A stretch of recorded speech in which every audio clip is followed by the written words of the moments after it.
Good afternoon, everyone. Myself, Professor Uday Patel. Today we study about four quadrant operation of DC machine. This is one of the topic of chapter number 3, multi-quadrant DC drive. Okay, in that we already cover the forward motoring and regenerative braking control with single chopper. Okay, chopper means DC to DC converter. That we also discuss about a class C chopper. And after then, our today's topic is four quadrant operation of DC machine. अब बात होती है कि four quadrant operation. What is quadrant? Quadrant means जो हम x Y axis पे जो भी मेनली एक्स और वाई एक्सिस होती है, positive negative with respect to x and positive negative with respect to y. तो उसके ऊपर से आपका क्या बनता है, क्वाड्रेंट यहाँ पे बनता है. We already know about because we already study in mathematics about this quadrant. ना डीसी मशीन के अंदर बेसिकली क्या होता है कि आर्मेचर. ओके, आर्मेचर के बाद हमारा क्या होता है कि मेनली आर्मेचर से हम कुछ ना कुछ एनर्जी प्रोवाइड करते हैं. और जो भी हमारा फील्ड वाइंडिंग जहाँ पे आपका रोटर आपका होता है, वहाँ पे आपका रोटर रोटेट होता है. ठीक है, तो बेस्ड ऑन डैट हमारे चार क्वाड्रेंट बनते हैं. ओके, अगर आप फोर क्वाड्रेंट को डिवाइड करना चाहते हो डीसी मशीन के अकॉर्डिंगली, तो आपके चार क्वाड्रेंट कौन कौन से होंगे. क्वाड्रेंट वन में आपका क्या होगा, वन में आपका फॉरवर्ड मोटरिंग होगा, सेकंड में आपका फॉरवर्ड ब्रेकिंग हुआ, थर्ड में आपका रिवर्स मोटरिंग होगा, और फोर्थ में आप क्या बोल सकते हो कि उसमें आपका रिवर्स ब्रेकिंग होगा. अब फॉरवर्ड मोटरिंग का मीनिंग क्या है वो समझते हैं पहले. तो सर्किट के ऊपर से आपको क्या पता चल रहा है कि ये आपका आर्मेचर वोल्टेज है V. Okay, armature current IA है, आर्मेचर रेजिस्टेंस RA है. ओके, E आपका क्या होगा, बैक ईएमएफ होगा या EMF होगा. फर्स्ट ऑपरेशन की अगर आप बात करते हो तो उसमें फॉरवर्ड मोटरिंग क्यों होता है, क्योंकि यहाँ पे आपका जो भी मेन आर्मेचर वोल्टेज है वो आपका ईएमएफ से क्या है, ग्रेटर देन है. ओके, आर्मेचर वोल्टेज ज्यादा है यहाँ पे.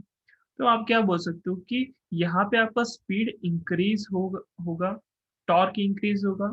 और जो भी आपका मेनली अगर आप पावर कंसिडर करना चाहते हो आर्मेचर का पावर, तो भी आपका V इंटू आई आपका क्या होगा, इंक्रीज होगा. इन द सेंस जैसे जैसे आप वोल्टेज को इंक्रीज करोगे वैसे वैसे आपका क्या होगा, आपका पावर आपको इंक्रीज होता हुआ दिखेगा. ओके, और उस कंडीशन में जो भी आपका टॉर्क एंड स्पीड दोनों होते हैं वो पॉजिटिव होते हैं. ठीक है, सेकेंड क्वाड्रेंट में आपका क्या होता है कि जो भी आपका मेनली वोल्टेज यहाँ पे क्या होगा, कम होगा ईएमएफ से. ओके, तो उसको आप क्या बोल सकते हो, फॉरवर्ड ब्रेकिंग बोल सकते हो. तो फॉरवर्ड ब्रेकिंग के अंदर आपका क्या होता है कि जो भी आपका टॉर्क होता है ना, ओके, वो नेगेटिव होता है, ना कि पॉजिटिव. ठीक है, यहाँ पे आपका सेकंड क्वाड्रेंट में क्या है, आपका टॉर्क क्या होगा, नेगेटिव होगा.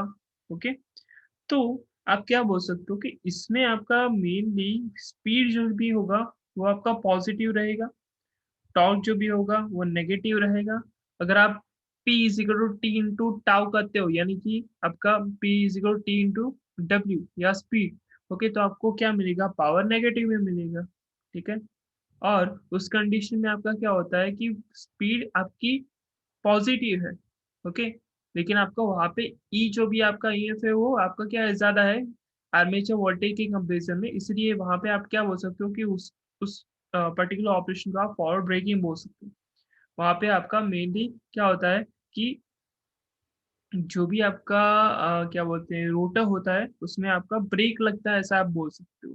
ओके, लेकिन उस टाइम की कंडीशन में आपका रोटर होता है वो क्लॉकवाइज डायरेक्शन में ही आपका रोटेट करता है. वो कोऑर्डिनेट इस कंडीशन में आपका क्लॉकवाइज डायरेक्शन में रोटेट करेगा. ओके, इस कंडीशन में भी आपका क्या होगा, क्लॉकवाइज डायरेक्शन में ही रोटेट होगा मशीन. अब थर्ड कंडीशन की बात करते हैं. अब थर्ड कंडीशन या थर्ड क्वाड्रेंट के अंदर आपका क्या होगा कि जो भी मेनली आपका वोल्टेज जो आप आर्मेचर वोल्टेज जिसे आप बोलते हो, वो आपने क्या किया है, उल्टा कनेक्ट किया है, रिवर्स डायरेक्शन में कनेक्ट किया है. ओके, एज वेल एज आपका जो भी ई है, ओके, बैक ईएमएफ है, वो भी आपका क्या मिलेगा, वहां पे आपको नेगेटिव में मिलेगा. बट यहाँ पे सेम कंडीशन है फर्स्ट क्वाड्रेंट की, जैसे आपका आर्मेचर वोल्टेज जो भी होगा वो ईएमएफ से क्या है, ज़्यादा है। ठीक है, आर्मेचर वोल्टेज जो भी है वो आपका क्या है, ईएमएफ से आपका ज़्यादा है। ओके, सो उस कंडीशन में जो भी आपका मेनली स्पीड होगा वो नेगेटिव होगा। ओके, यानी कि negative in the sense reverse direction में आपका वो रोटर रोटेट करेगा।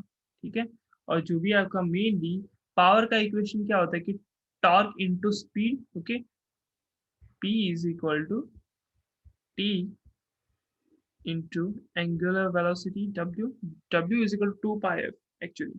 Okay, so यहाँ पे आपको जो भी mainly motoring option sorry operation हो रहा है, ओके, वो फॉरवर्ड डायरेक्शन में क्लॉकवाइज डायरेक्शन में रोटर रोटेट होता है।